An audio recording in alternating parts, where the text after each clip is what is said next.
Ladies and gentlemen, this is the most important letter pertaining to the National Archives, Department of Justice, and the Federal Bureau of Investigation going after Trump. It's a letter written by Democrats in the House Oversight Committee, and it explains why this is all partisan and why this is all a laser focus, hysterical, apoplectic, maniacal attempt, the usual when it comes to Trump, to take him down while at the same time sweeping under the rug all the criminal activity that Democrats committed when it comes to classified data. I found the letter, ladies and gentlemen, and it's actually on the National Archives site. Records released in response to Presidential Records Act questions under the Trump administration. Freedom of Information Act. It's under archives.gov, FOIA. And you look, and they've been on his case for like forever. Since 2017, you didn't do this, you didn't do that, you need to do this, here's a compliance letter.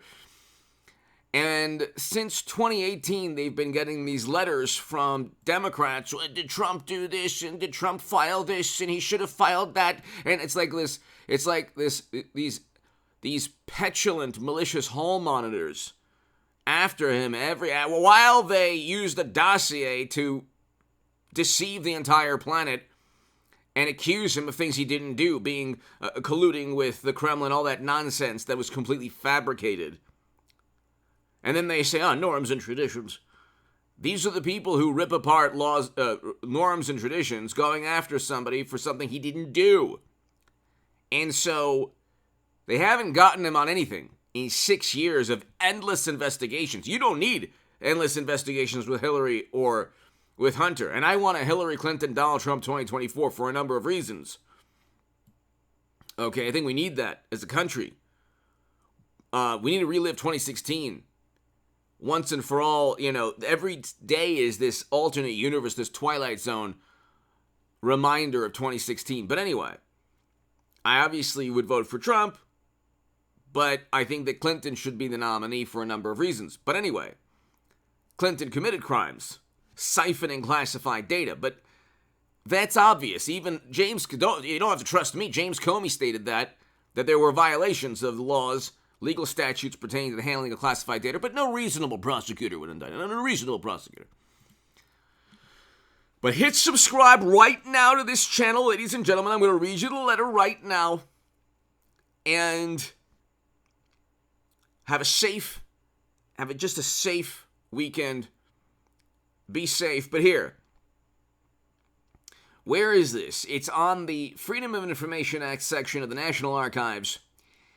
And there are these PDFs of letters, and it's the February 9th letter from House Oversight Committee, Committee on Oversight and Reform regarding recovery of Trump Presidential Records Act records. Okay, you click on the letter, and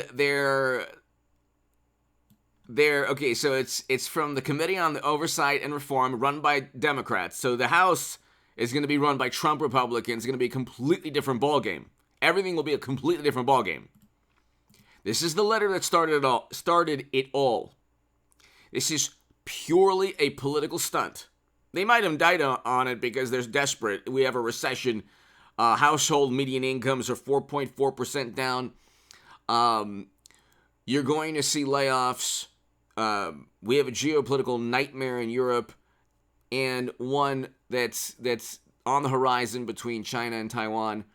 This is all taking place under the administration of mashed potato brains. They're desperate to silence and suppress discourse, debate, discussion, and these are the people who actively tell social media companies to tailor their algorithms to prevent any discussion about their corruption.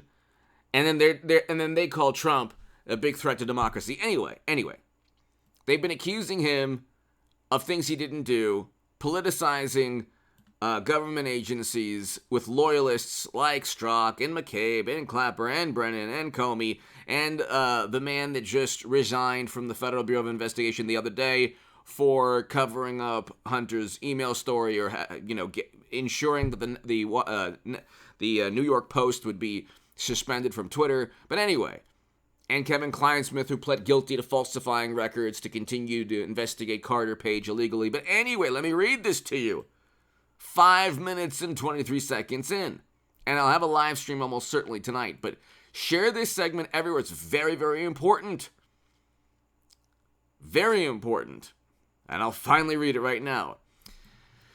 Dear Chief Archivist of the National Archives. Okay. The committee is seeking information about the 15 boxes of presidential records. This is the committee run by Democrats that the National Archives and Records Administration recently recovered from former President Trump's Mar-a-Lago residence. Well, if they recently recovered 15 boxes of presidential records, they're making this huge deal. That was February 9th. Okay, and I'm not certain what exactly they're referring to. If they got 15 boxes already, they found 16 more, or 15 or 16 more at Mar-a-Lago in August. But let's just...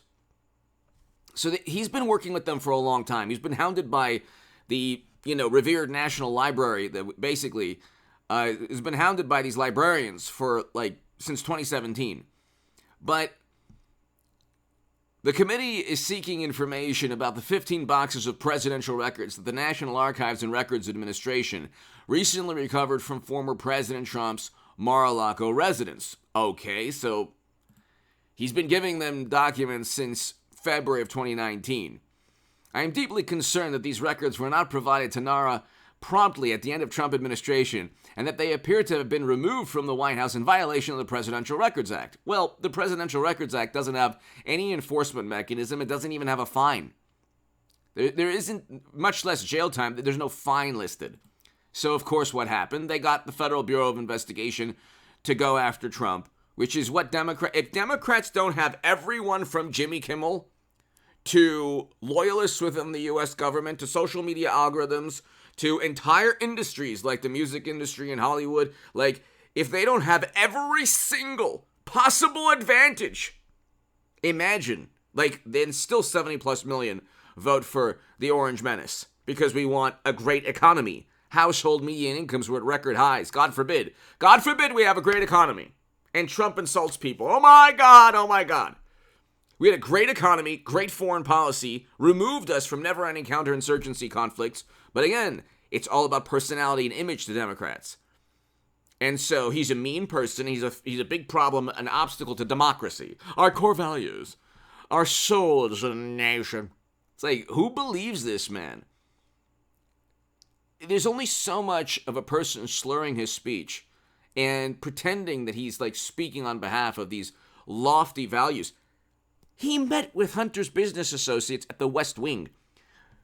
They're actively covering up not just the social media suppression and the suspending of the New York Post, but they actively covered up a story of actual crimes between Joe and Hunter, and then this man is lecturing half the country on extreme viewpoints. I mean, it's like being lectured by criminals. It's like criminals lecturing you about you committing crimes when they're in your face suppressing any story that where you have you wouldn't need 7 years to investigate. You have Hunter's emails pointing to clear violations of the law, and Clinton's server siphoned classified data outside the U.S. government, so much so that when Comey tried to cover up everything a week before the November of 2016, he said, we found more classified data outside Uma Abedin's computer. He knew Comey knows what's going on. He's smart. He's very smart and powerful and influential. And he has the goods. He has really the goods on the Democratic Party. But he's also the government agencies and government officials, they side with Democrats because Democrats have so much influence in media. You want a book deal. You don't want your GoFundMe to get suddenly removed.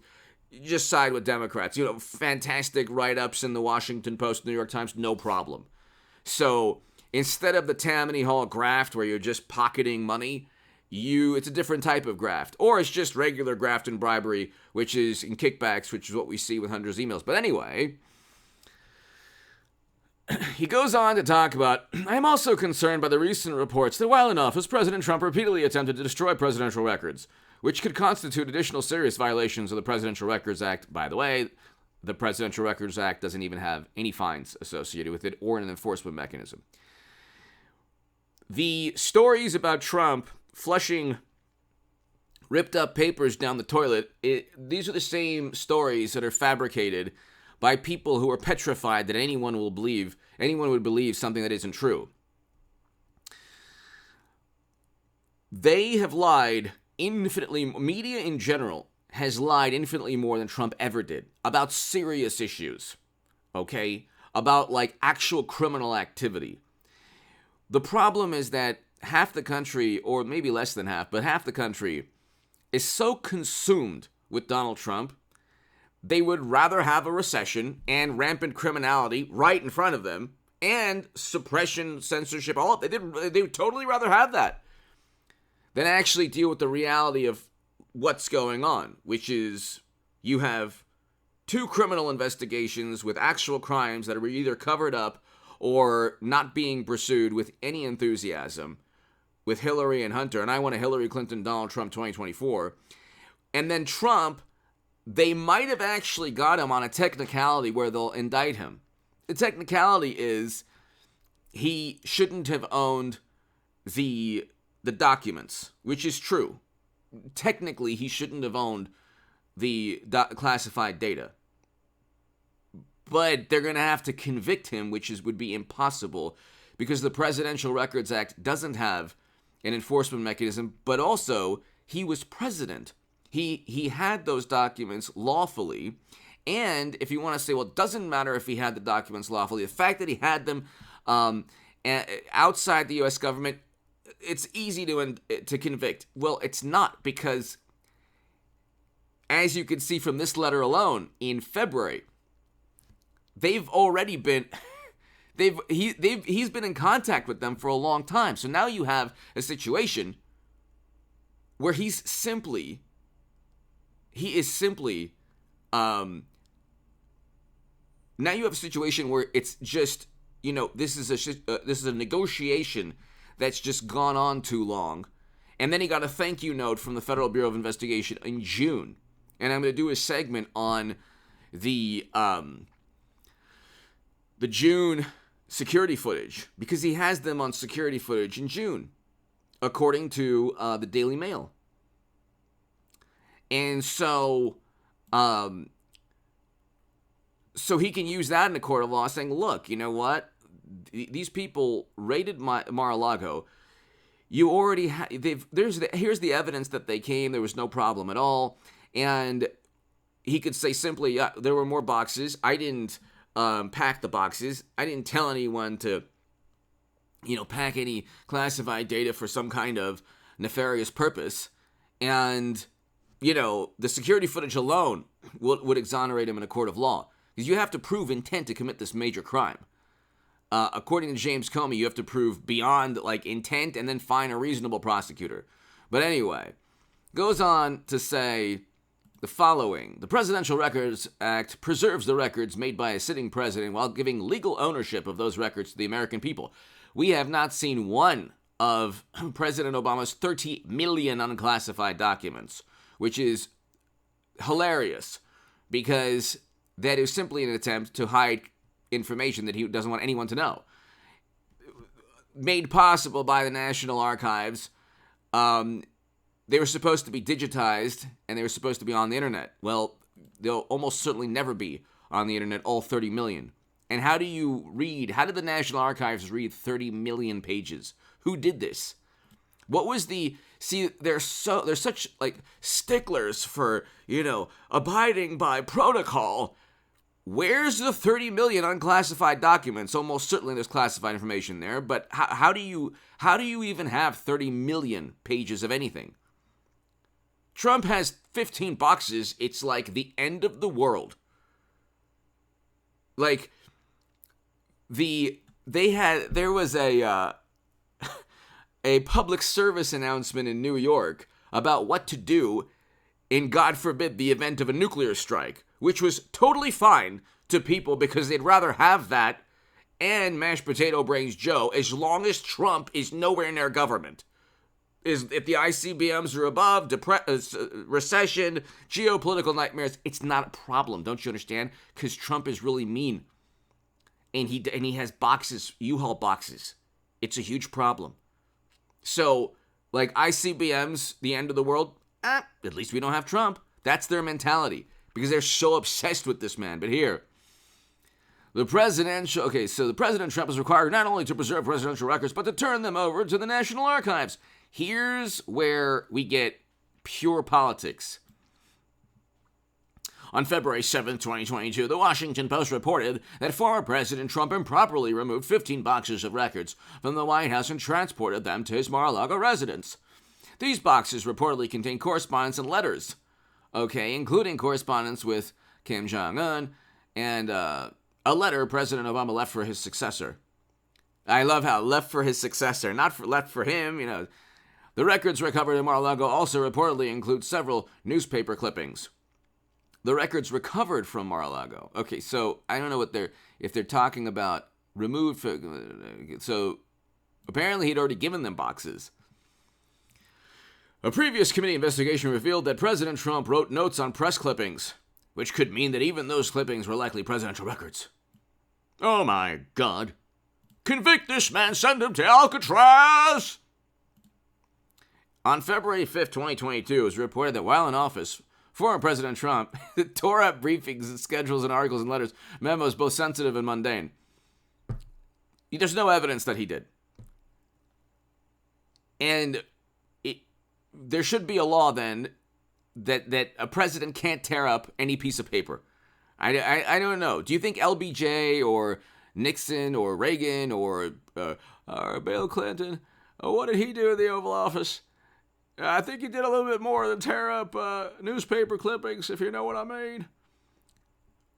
So he tore up note paper. Again, send him to Pelican Bay, the horrible. Removing or concealing government records is a criminal offense punishable by up to 3 years in prison.